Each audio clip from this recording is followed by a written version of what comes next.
The dragons remembered everything. Every star that ever burned.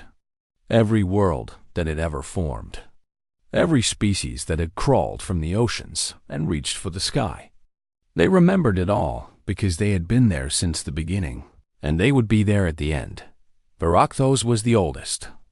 He had watched the first galaxies spin into existence from clouds of hydrogen and dust. He had seen the universe when it was young and violent and full of possibility. That was 4 billion years ago, and he had not changed since. None of them had. There were 20 dragons in total, scattered across the cosmos like ancient monuments. They were not made of flesh and bone like other creatures. They were something else, something fundamental. Fire and time and gravity wrapped in scales that could not be broken. They did not eat. They did not sleep. They simply were, and they always would be.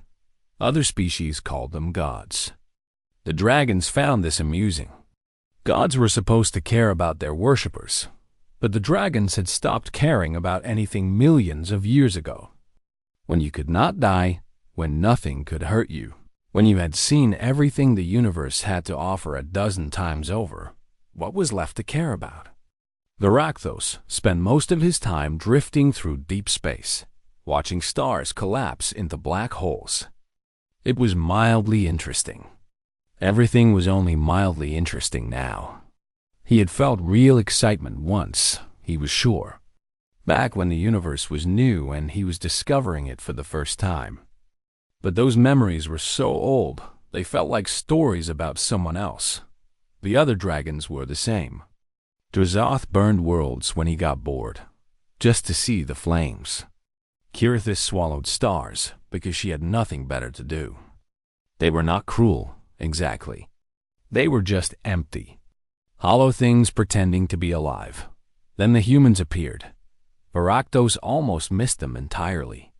He was floating near a yellow star, contemplating whether to extinguish it, when he noticed small ships moving between the planets. He looked closer. Primitive fusion drives. Basic energy shields. Nothing impressive. Just another species taking its first steps into space. He had seen this thousands of times before. Most species never made it past their home system. They destroyed themselves with wars or used up their resources or simply gave up. The few that survived usually became quiet and careful, building small empires and avoiding anything dangerous. Like the dragons. The humans seemed different, though. Their ships were fragile and slow, but they kept building more of them. They spread to 3 planets, then 5, then 10. They moved into systems the dragons had claimed eons ago. Systems marked with gravity wells that screamed, "Stay away," in a language every species could understand. The humans ignored the warnings. Varakthos decided to teach them a lesson. Not because he was angry. He was incapable of real anger anymore. But the other species needed to see what happened when you disrespected the dragons. It kept the galaxy orderly. He descended on the human colony they called New Terra. It was their largest settlement, home to 5 million of them. Varakthos took his physical form, something he rarely bothered with anymore. He became a mountain of scales and fire, so large his shadow covered half the planet. The humans saw him coming. They evacuated some of their people, but most stayed behind. Varakthos expected them to beg or hide or offer him tribute. Instead, they opened fire. Nuclear missiles struck his scales and exploded harmlessly. Particle beams washed over him like sunlight. Kinetic weapons hit him at a fraction of light speed and bounced off. The humans threw everything they had at him, and none of it mattered. But they kept firing. Varakthos found this puzzling. They had to know they could not hurt him. Every species learned quickly that dragons could not be harmed. Yet the humans continued their pointless attack for 3 hours straight. Until they ran out of ammunition. Then they drew smaller weapons and kept fighting. Varakthos could have destroyed the colony with a thought. Instead, he spoke, his voice rumbling through the planet's crust. "Stop this foolishness. You cannot win. Surrender now, and I will let most of you live." A human voice answered through their communication systems. "This is Commander Davis. We don't surrender to bullies." "I am not a bully," Baractos said, though he was not sure what the word meant. "I am a dragon. I am eternal. I was here before your son was born, and I will be here after it dies. You are nothing. Accept this, and Bo." "We're already nothing," the commander replied. "We live for maybe 80 years if we're lucky. Most of us will die of disease or accidents or just old age. You can't threaten us with death because we're already dying. Every single one of us, every day, from the moment we're born." Varakthos considered this. He knew that other species died, of course, but he had never really thought about what that meant. To know, always, that you would end. That every day brought you closer to nothing. Then why fight? He asked. If you will die anyway, why not die peacefully? Because we get to choose how we spend the time we have, Commander Davis said. And we choose not to spend it on our knees. The human fired a pistol at Varakthos. The bullet vaporized against his scales. Then the commander fired again, and again, and again until the weapon clicked empty. For the first time in 1 billion years, Varakthos felt something stir in his chest. Not quite curiosity, not quite respect. Something he did not have a name for. He left without destroying the colony. The other dragons would mock him for showing weakness, but he did not care. He needed to understand these strange creatures who fought because they were dying, not despite it. Behind him, the humans began rebuilding what his arrival had damaged. They did not celebrate their survival. They just got back to work, as if facing down an immortal god was just another task on their list. Varakthos watched them from orbit for 3 days. They moved with purpose, with urgency, like every moment mattered. Because to them, it did. He realized he could not remember the last time a moment had truly mattered to him. The war began 6 months later, though calling it a war felt wrong to Varakthos. Wars had 2 sides that could hurt each other. This was more like watching ants attack an elephant. The humans spread to 50 systems in dragon territory. When Drzoth burned their colony on Kepler 442, they built 3 more colonies around neighboring stars. When Kirithis destroyed their fleet near Proxima, they sent 10 new fleets in different directions. Every time the dragons struck them down, the humans came back stronger. They are insects, Drzoth declared at the council gathering. Annoying, but ultimately harmless. We should ignore them. But the dragons could not ignore them. The humans kept pushing into their space, kept building where they were not supposed to build.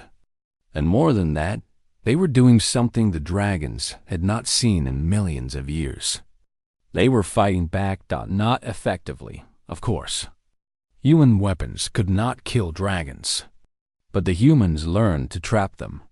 On a colony world called Midgard, they lured Kirithis into a temporal loop, a bubble of frozen time that even she could not break from the inside. It took the other dragons 3 years to free her.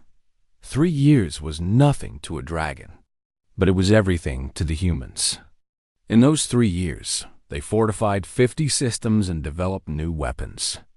Weapons that still could not kill dragons, but could contain them, slow them down, push them away. Varakthos found himself thinking about the humans constantly. He studied their history, their culture, their art. They were violent and short-lived and deeply flawed, but they were something the dragons had not been in eons. They were alive. Human generals threw themselves and their armies into battles they knew they could not win, just to buy time for evacuations or to protect some strategic resource. Human scientists worked their entire brief lives on projects they would never see completed, trusting that others would continue their work.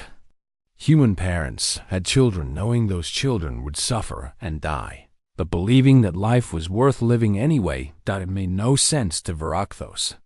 If you knew you would die, if you knew everyone you loved would die, if you knew all your works would crumble to dust eventually, why do anything at all?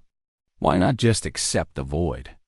He decided to ask Dot. The human scientist was named Dr. Sarah Chun.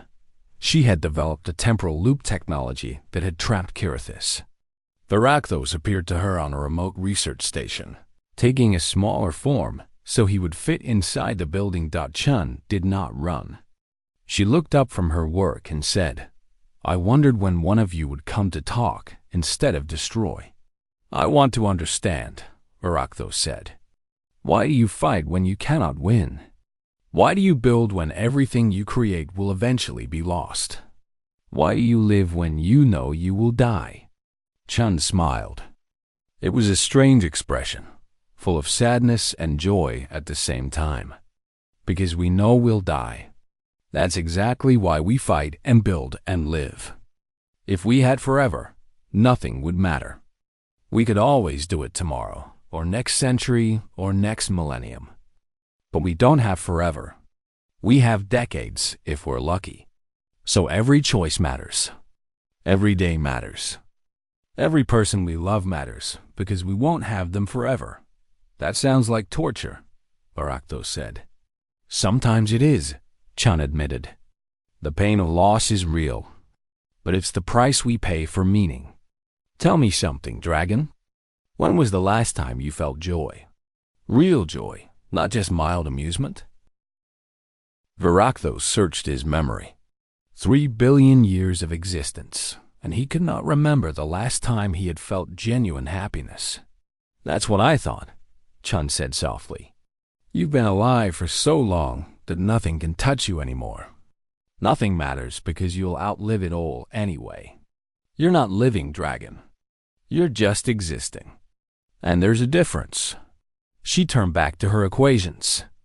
We're going to keep fighting you, you know? Not because we think we can win, but because surrender would mean accepting that our brief lives don't matter. And they do matter. Every single one of them.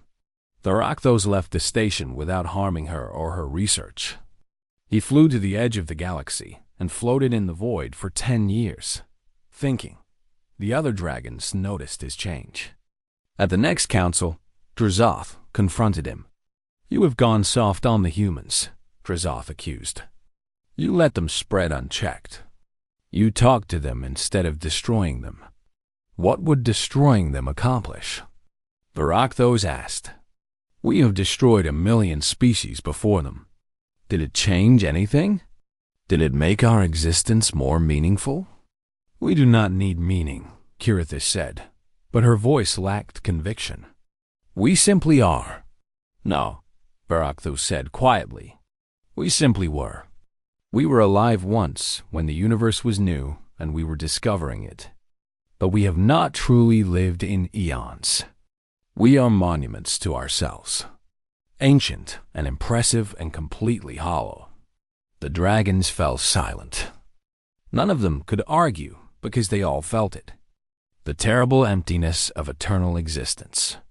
The burden of having seen everything, done everything, been everything, and having nowhere left to go. The humans have something we lost, Rakthos continued. They have urgency. They have purpose. They have meaning because their time is limited.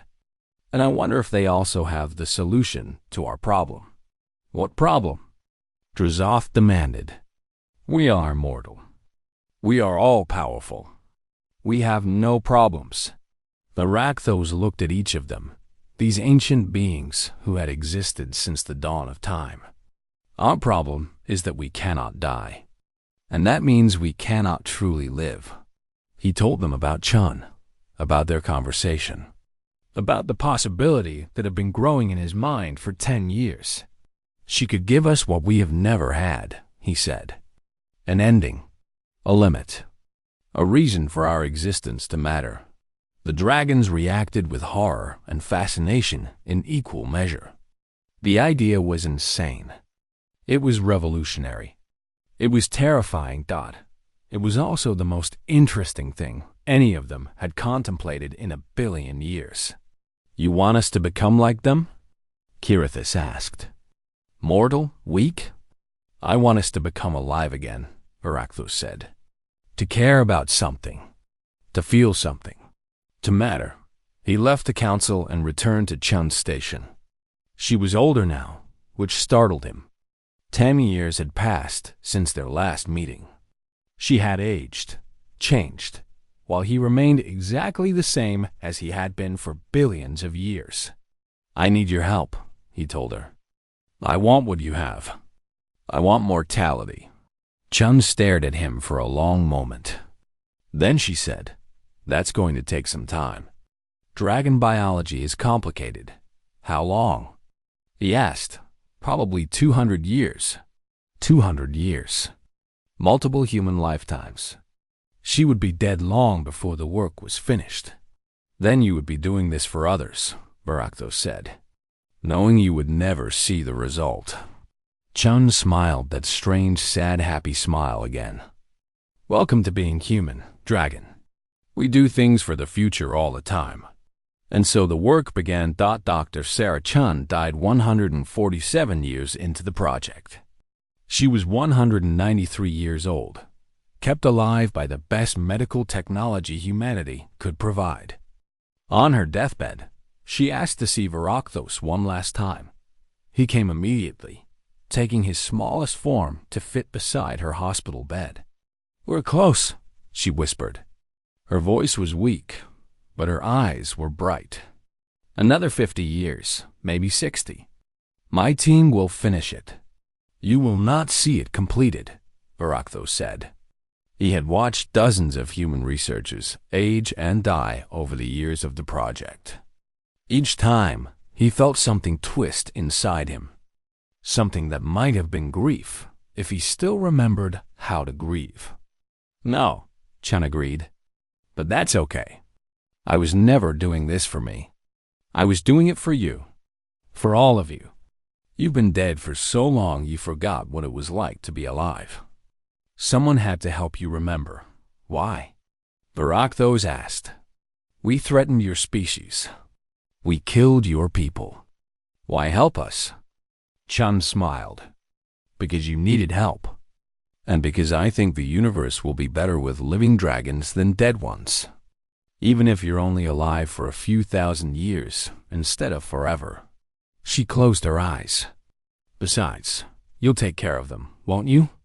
Humanity, after I'm gone. After all of us are gone.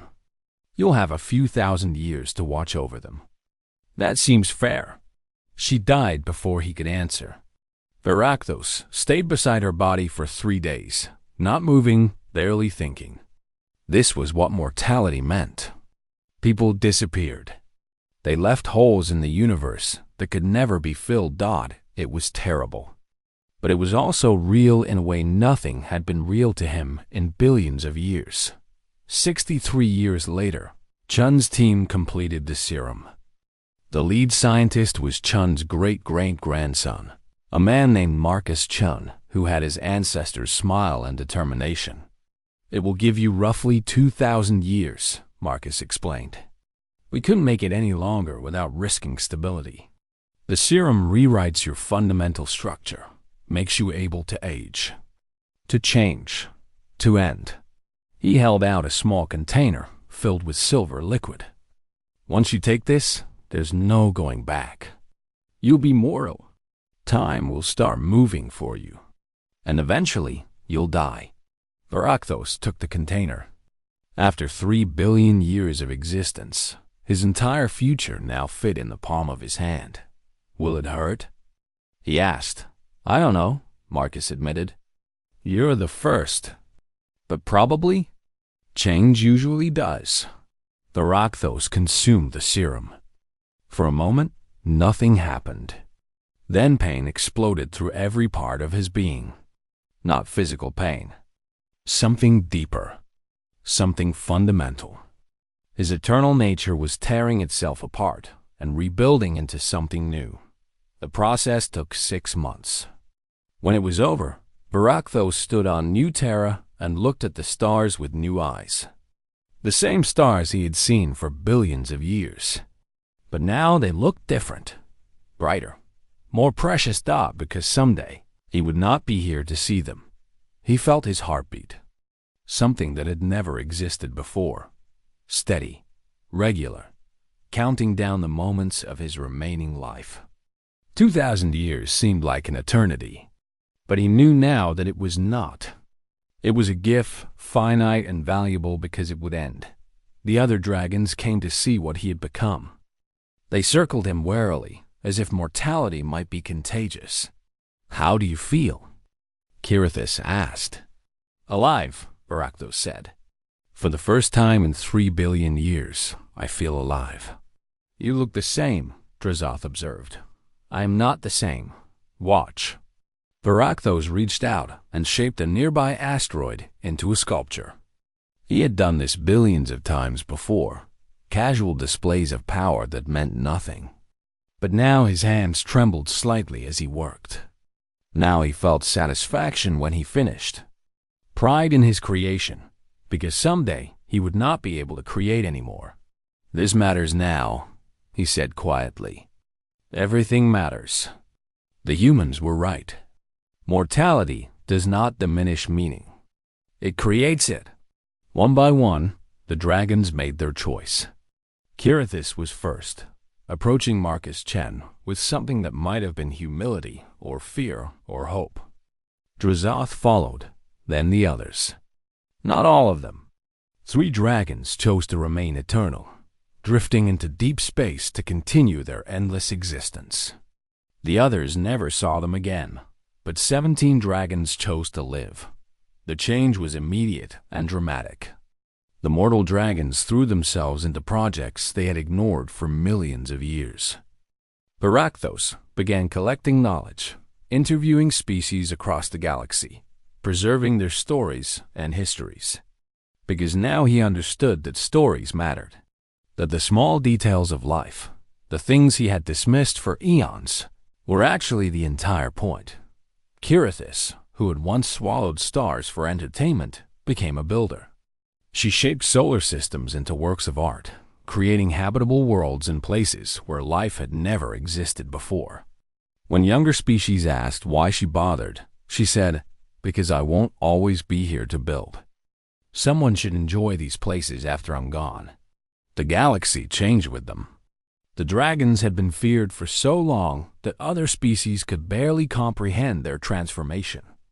But slowly, carefully, trust began to build. The mortal dragons were not the tyrants their eternal versions had been. They were teachers, guides, builders. They had wisdom from billions of years of existence. But now they had something more important. They had urgency. Barakthos spent decades working with human scholars, creating what they called the Great Archive. Every piece of knowledge the dragons had accumulated, freely shared with anyone who wanted to learn. The younger species were stunned. The dragons were giving away power that could reshape civilizations. "Why hoard it?" Barakthos asked. "I will not need this knowledge in 2,000 years. Someone should benefit from what I learned, even if I am not here to see it." He found himself thinking often about Dr. Chun. She had been right about everything. The pain of knowing he would die made every moment sharper, clearer, more real. He treasured conversations with friends because they would not last forever. He poured himself into his work because he had a deadline now, even if it was centuries away. For the first time in his existence, Barakthos understood what humans had known all along. Life was not about lasting forever. It was about making your time matter while you had it. 500 years into his mortality, Barakthos woke up one morning and realized he was happy. Genuinely, deeply happy. The feeling was so alien after billions of years of emptiness that it took him an hour to identify it. He was alive. And after eons of existence, he had finally learned how to live. Barakthos had 100 years left when he realized he needed to return to New Terra, not because he was dying, though his body had finally begun to show signs of age. His scales had dulled slightly. His movements were slower, but mostly because he wanted to see the place where his real life had begun. The planet had changed dramatically in the 1900 years since his transformation. The small colony of 5 million had grown into a thriving world of 3 billion. Humans and a dozen other species lived together, building a society that would have been impossible in the days when dragons ruled through fear. He landed in the memorial park they had built around the spot where he had first met Dr. Sarah Chun. There was a statue of her there, small and dignified, with a plaque that read, "She taught the dragons how to live." "It should say she saved us," Varakthos said quietly. "She did both." He turned. A young human woman stood behind him, carrying a data pad. She had Chun's eyes. The family resemblance was unmistakable. "I'm Dr. Lisa Chun," she said. "Sarah was my great-grandmother. I studied draconic integration, the social changes that happened after you all became mortal." "And what have you learned?" Varakthos asked. Lisa smiled. "That you're not special. I mean, you are, but not in the way you thought. You dragons spent billions of years thinking you were above us, separate from us. But you were just people who couldn't die. Once you could die, you became like everyone else. Scared sometimes, happy sometimes, trying to make the most of the time you have." She gestured at the park around them. "This is full of species from across the galaxy now. Humans, Catherians, Molthari, even some of the silicon-based species from the Andromeda galaxy. They all have different lifespans. The Molthari only live 20 years. The Catherians can make it to 500. But they all understand the same thing. That time is precious, because it ends." "Your ancestor taught me that," Varakthos said. "She taught all of us," Lisa replied. "The dragons were a symbol. You showed everyone that even beings who had existed since the beginning of time could change, could choose to live instead of just exist. It gave people hope." Over the next weeks, Varakthos met with scientists, artists, philosophers, and ordinary people from 100 different worlds. They all wanted to talk to him, not because he was an ancient dragon, but because he had made a choice that inspired them. He had given up eternity to live authentically. Kirithis visited him on New Terra. She was older than him now in mortal years, having taken the serum first. She had maybe 200 years left. "Do you regret it?" she asked. They sat together watching a sunset, something they had both seen trillions of times across billions of years. But this sunset felt different, more beautiful, because they had limited sunsets remaining. "Never," Varakthos said. "I regret the 3 billion years I wasted before this. But these 2,000 years? These have been the best of my existence." "Mine too," Kirithis admitted. "I built 73 new worlds. I met people I actually care about. I created art that matters to me. In my eternal years, I swallowed 1,000 suns and felt nothing. In my mortal years, I shaped one solar system and felt everything." They sat in comfortable silence. They had known each other for 4 billion years, but had only truly been friends for the last 2,000. Because friendship required vulnerability, and they had only become vulnerable when they became mortal. The last century of Varakthos' life passed quickly, too quickly. He threw himself into finishing the Great Archive, making sure every piece of dragon knowledge was preserved.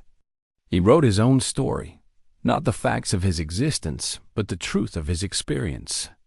What it felt like to be eternal. What it felt like to become mortal. What he had learned that other dragons were dying now. Drizov had passed away 80 years earlier, peaceful in his sleep after spending his final centuries teaching young species about stellar formation. Each death was mourned by billions. The mortal dragons had earned something their eternal versions never could have. They had earned love. On his final day, Varakthos gathered with the other remaining dragons. Kirithis was there, ancient now, 3 others who had chosen mortality, and representatives from every species in the galaxy that the dragons had once terrorized and now called friends. "I have something to say," Barakthos announced. His voice was weak, but everyone fell silent to listen. 3 billion years ago, I thought I had everything: power, immortality, time without limit. But I had nothing. I was an empty shell pretending to be alive. He looked at the crowd, at humans and aliens and the few remaining dragons. Then humans came to the galaxy, small, fragile, dying. And they showed me the most important truth in the universe: that life without death is not life at all. It is just existence, hollow and meaningless. Dr. Sarah Chun offered me a gift. She offered me mortality. At the time, I did not understand what she was really offering. But now I do. She offered me the chance to live, really live, to care about things because I would not have them forever, to treasure moments because they would end, to create things that mattered because I would not always be there to create them. His breathing was labored now. Kirithis moved closer, taking his hand. These 2,000 years have taught me more than 3 billion years of eternity ever could. They taught me that meaning comes from limits, that love comes from vulnerability, that life comes from death. He looked directly at the human delegation. "Thank you. Your species gave the dragons something we could never have found on our own. You gave us our lives back. You saved us from something worse than death. You saved us from deathless eternity." Barakthos closed his eyes. He felt his heartbeat slowing. 2,000 years of heartbeats, each one precious, counting down to this moment. He was not afraid. He had lived fully. He had mattered. He had been real. His last thought was of Dr. Sarah Chun, long dead, but never forgotten. She had been right about everything. Mortality was not a curse. It was the greatest gift in the universe. Barakthos the Eternal died with a smile on his face, grateful for every single one of his limited days. The galaxy mourned him, but not with sadness. They celebrated a life well lived. They honored a being who had existed for billions of years, but only truly lived for 2,000. They remembered the lesson he taught them, that the courage to accept your own ending was the same courage needed to truly begin living. In the centuries that followed, the last of the mortal dragons passed away. Kirithis was the final one, dying peacefully at the age of 3,000, having built one last beautiful world as her legacy. With her death, the age of dragons ended, but what they had learned lived on. Species across the galaxy understood now what humans had always known: that every moment was precious because it would end, that relationships mattered because they were temporary, that life was meaningful precisely because it was finite. The 3 dragons who had chosen to remain eternal drifted somewhere in the void, unchanged and unchanging. Occasionally, younger species detected them on long-range sensors. Ancient beings still existing after 5 billion years, still immortal, still empty. No one envied them anymore. The universe continued its slow expansion toward heat death. Stars burned out. Galaxies drifted apart. Everything that existed was marching toward its ending. But the species that inhabited the universe no longer saw this as tragic. They saw it as natural, as right, because the mortal dragons had taught them what humanity had known all along: that endings were not the opposite of meaning. They were the source of it. That the most profound truth in existence was simple and undeniable: that to truly live, you must first accept that you will die. And in that acceptance, you find everything that makes life worth living.